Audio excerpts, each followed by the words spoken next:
Alléluia, Alléluia, Alléluia, Alléluia, Alléluia, Alléluia,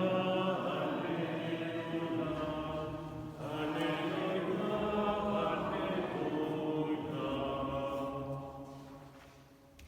Je suis le bon pasteur, dit le Seigneur, je connais mes brebis et mes brebis me connaissent.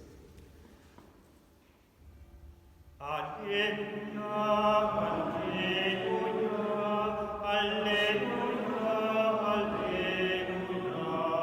Alléluia, Alléluia, Alléluia, Alléluia, Alléluia.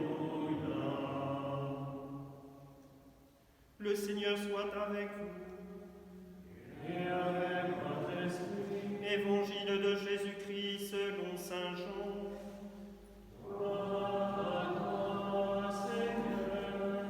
En ce temps-là, Jésus déclara « Amen, Amen, je vous le dis. Celui qui entre dans l'enclos des brebis sans passer par la porte, mais qui escalade par un autre endroit, celui-là est un voleur et un bandit. Celui qui entre par la porte, c'est le pasteur, le berger des brebis. Le portier lui ouvre et les brebis écoutent sa voix.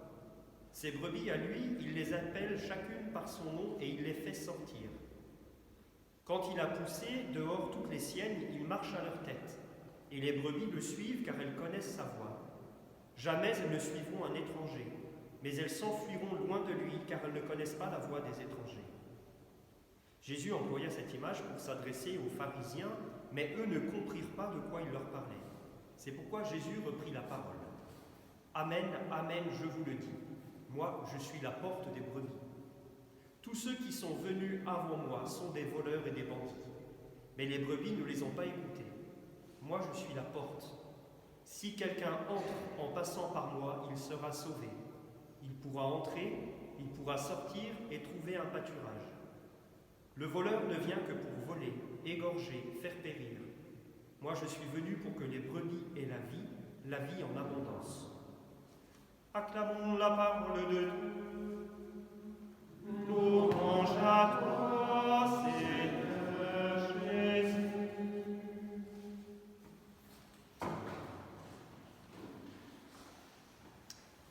Frères et sœurs, le 4e dimanche de Pâques est celui où, quelles que soient les années liturgiques dans lesquelles nous sommes, l'année A, l'année B ou l'année C, celui où nous méditons toujours une partie du chapitre 10 de l'Évangile selon saint Jean, chapitre que l'on appelle le chapitre du bon pasteur.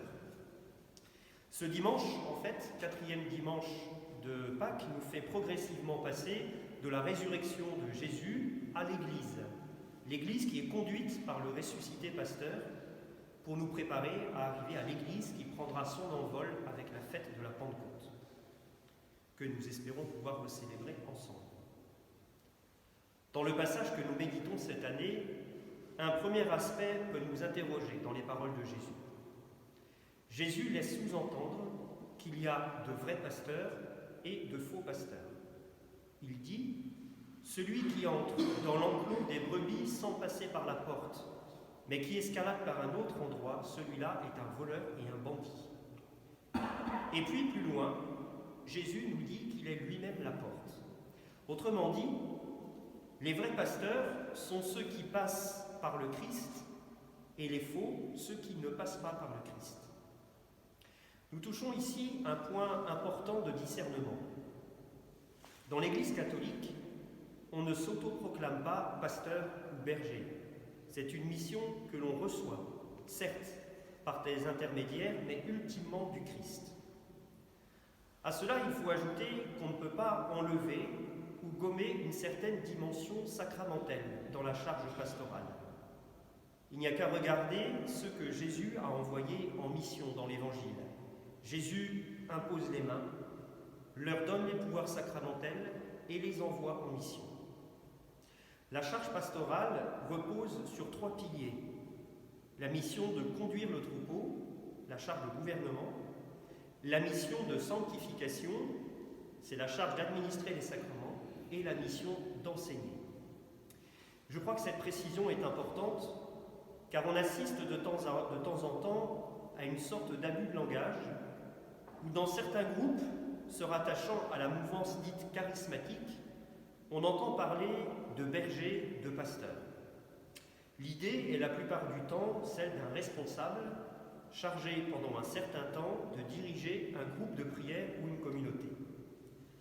Alors qu'on ne se méprenne pas sur ce que je vais dire, car je pense réellement que le renouveau charismatique a été et est un profond don de l'Esprit Saint à l'Église, qui lui a permis de reprendre vie après les années post-conciliaires qui ont surtout vu les églises se vider.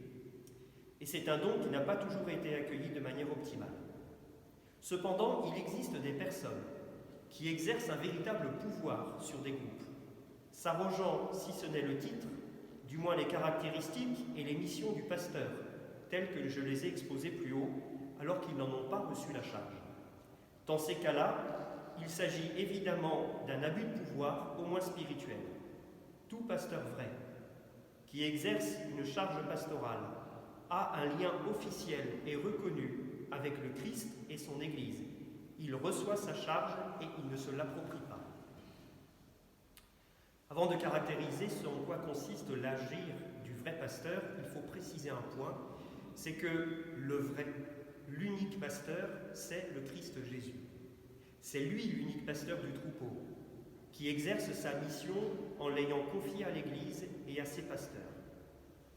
Dit autrement, les pasteurs de l'Église, qu'ils soient papes, évêques ou prêtres, ne sont pasteurs qu'en dépendance de l'unique pasteur qu'est Jésus-Christ.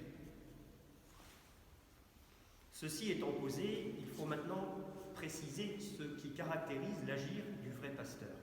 Et Jésus donne deux caractéristiques. Il nous dit, ses brebis à lui, il les appelle chacune par leur nom et il les fait sortir. Il les appelle chacune par leur nom. Nous connaissons l'importance du nom dans la tradition judéo-chrétienne. Le nom, c'est l'identité profonde d'une personne que seul Dieu connaît parfaitement. Le vrai pasteur connaît donc parfaitement chacune de ses brebis.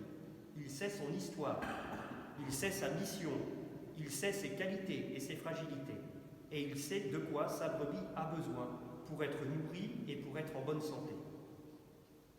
La deuxième caractéristique, c'est que le bon pasteur, il fait sortir ses brebis. L'image évangélique est bien celle qui consiste à faire sortir la brebis de l'enclos pour la conduire dans un pâturage où elle pourra manger à sa faim. C'est ce que chante le psaume du jour. « Le Seigneur est mon berger, je ne manque de rien. Sur des prés d'herbes fraîches, il me fait reposer. Il me mène vers les eaux tranquilles et me fait revivre. » On devrait fondamentalement se réjouir de la diversité des pasteurs et des nourritures différentes qu'ils apportent, parce que c'est ainsi que le troupeau et que les brebis se fortifient. Tel pasteur apportera à son troupeau davantage tel type de nourriture, tel autre. Eh bien, tant mieux. Si chaque pasteur conduisait toujours ses brebis dans les mêmes pâturages, à la fin, vous comprenez bien qu'il n'y aura plus de nourriture. Alors je transpose. Quelle chance qu'un pasteur nourrisse davantage son troupeau de l'Écriture sainte. Quelle chance qu'un autre le nourrisse davantage de l'enseignement de l'Église. Quelle chance qu'un autre le nourrisse davantage de la pratique de la charité dans les œuvres de vie, un autre de la liturgie, un autre de la prière. C'est à travers la diversité des pasteurs que Dieu donne à son Église que l'unique pasteur qui est le Christ conduit et construit son Église. Mais quel dommage que tel pasteur soit absolutisé ou bien critiqué parce qu'il n'apporte pas ce qui correspond à ce que je souhaite. Quel désastre! Parce que ces attitudes révèlent une méconnaissance de ce qu'est l'Église par nature, de ce que sont les pasteurs, mais en plus elles mettent en évidence une foi immature et égocentrée. Dans tous les pâturages, il y a des choses bonnes à manger. Alors il ne faut pas râler quand les pasteurs vous font sortir dans des endroits où vous n'auriez pas forcément voulu aller. C'est aussi là que Dieu vous attend. En ce dimanche où nous méditons sur le bon pasteur, sur ce qui fait qu'un pasteur est un vrai pasteur et non un voleur comme l'évoque Jésus dans l'Évangile, je voudrais revenir sur un aspect du sacerdoce qui depuis plusieurs années est mis en cause de manière régulière et tendancieuse. Il s'agit du célibat sacerdotal. Le célibat des prêtres dans l'Église latine ne peut se comprendre que de manière spontanée. Il ne se justifie que parce qu'il trouve son épanouissement et donne sa fécondité dans le don total qu'il signifie à un peuple donné. Avant d'être une privation, voire une frustration, le célibat consacré est un don radical fait à l'Église, à la suite de Jésus, qui s'est donné totalement à l'Église. Bien sûr, le célibat ne fait pas tout, mais il est un moyen radical, permettant un don plus absolu et plus entier. Mais c'est un don fragile, surtout lorsqu'il est sans arrêt attaqué ou lorsqu'il n'est pas apprécié par ceux qui en sont les destinataires. Lorsque les chrétiens se mettent à penser en tout point comme le monde, les dons que Dieu fait à son Église ne sont plus accueillis comme tels. Le célibat consacré, qu'il soit sacerdotal ou religieux, est le signe et aussi un moyen, mais il est le signe que le consacré se donne pour les autres et non pour lui. Demandons la grâce au Seigneur de pouvoir estimer, apprécier le célibat consacré. Et pour cela, demandons-lui la grâce de pouvoir en vivre. Il n'y a pas de miracle. Là où chez les chrétiens, dans les familles, dans les paroisses, dans les communautés chrétiennes, les prêtres sont estimés, pas absolutisés. Là où les prêtres sont aidés, là où on ne passe pas son temps à les critiquer ou à les juger, les vocations sacerdotales et religieuses fleurissent. En ce jour où nous méditons l'évangile du bon pasteur, rendons grâce au Seigneur pour les pasteurs que nous avons, rendons grâce pour leur diversité, pour le don de leur vie, et implorons de Notre-Dame la grâce de nouvelles vocations religieuses et sacerdotales dont notre Église a besoin.